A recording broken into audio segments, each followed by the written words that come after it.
বছরের শুরুতেই নির্বাচনের উত্তাপ। নির্বাচনের দিনক্ষণ ঘোষণা না হলেও প্রার্থীর নাম ফাঁকা রেখে চলেছে দেওয়াল লিখন। দেওয়ালে দেওয়ালে ফুটে উঠছে ব্যঙ্গচিত্র।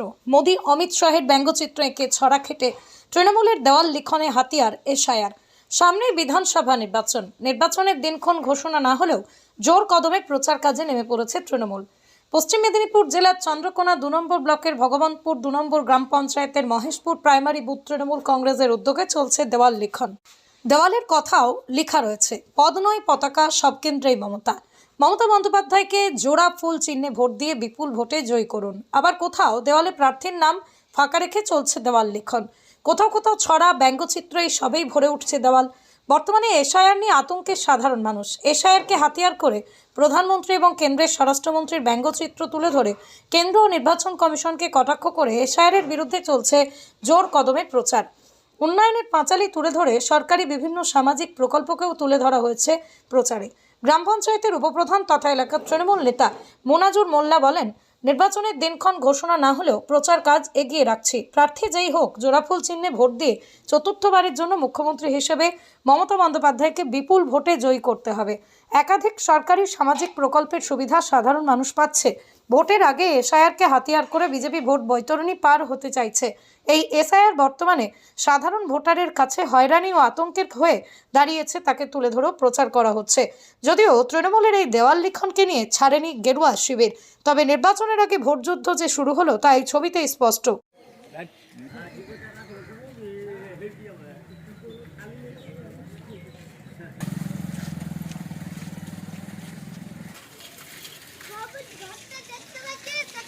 এখনো নির্ঘণ্ট প্রকাশ হয়নি সেইভাবে। 2026 তো ইতিমধ্যে পড়ে গিয়ে প্রার্থীর নাম ফাঁকা রেখে আপনারা দেওয়াল লিখছেন, পাশাপাশি মমতা বন্দ্যোপাধ্যায়ের নাম লিখেও আপনারা দেওয়াল লিখছেন, হঠাৎ করে কেন?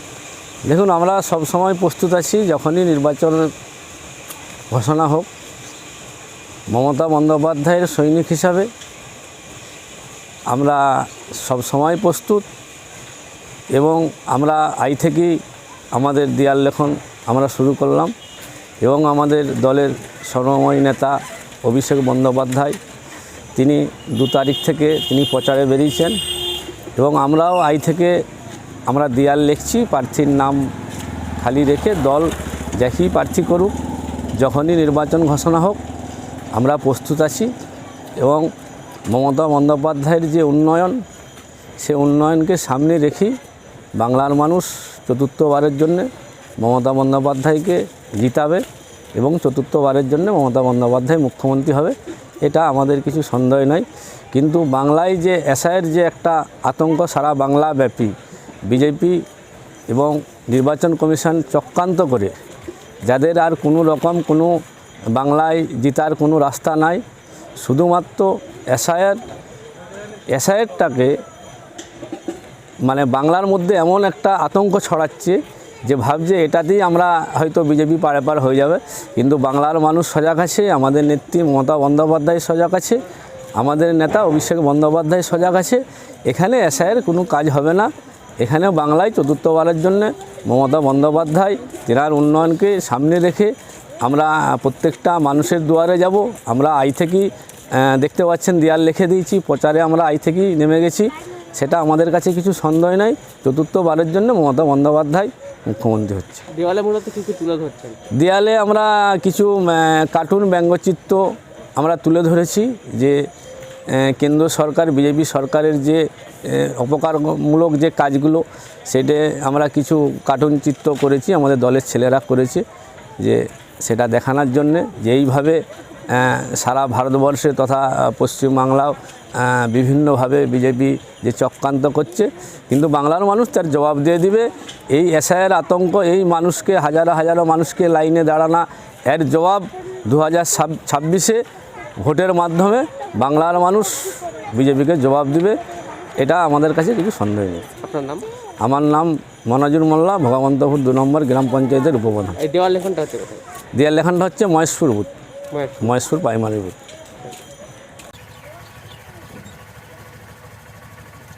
ওখানে যে প্রকল্পগুলো গেল নাম্বারটা তোমার অনেক হ্যাঁ, এখানে নাম্বারটা সবথেকে বেশি অনেক খারাপ হলো আচুন যে যত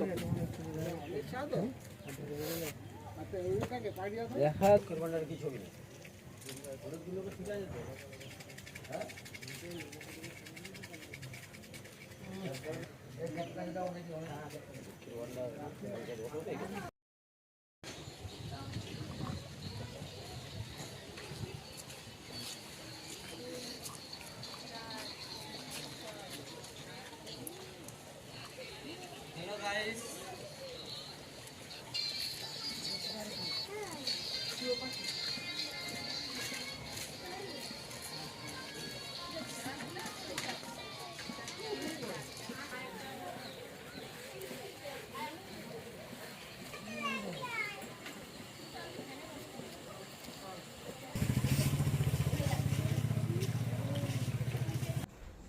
দেয়াল লিখন একটা রাজনৈতিক প্রচারের অঙ্গ, সেই হিসাবে যে কেউ দেয়াল লিখতে পারে।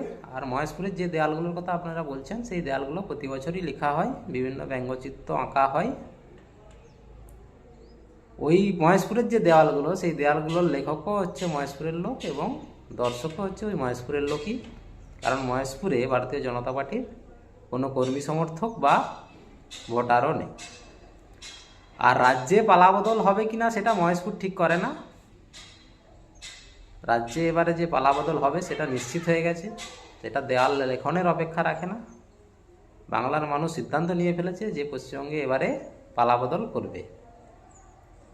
আর এসআইআর বিষয়ে তৃণমূলের অজ্ঞতার কারণে বা তৃণমূল জেনে শুনেই মানুষকে ভুল বোঝাচ্ছে।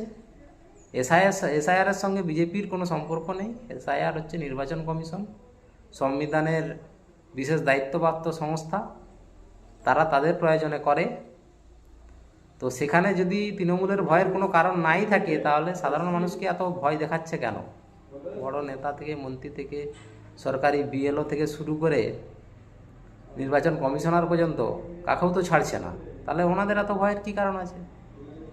যারা ভারতবর্ষের প্রকৃত ভোটার নয় তাদের নাম বাদ যাবে।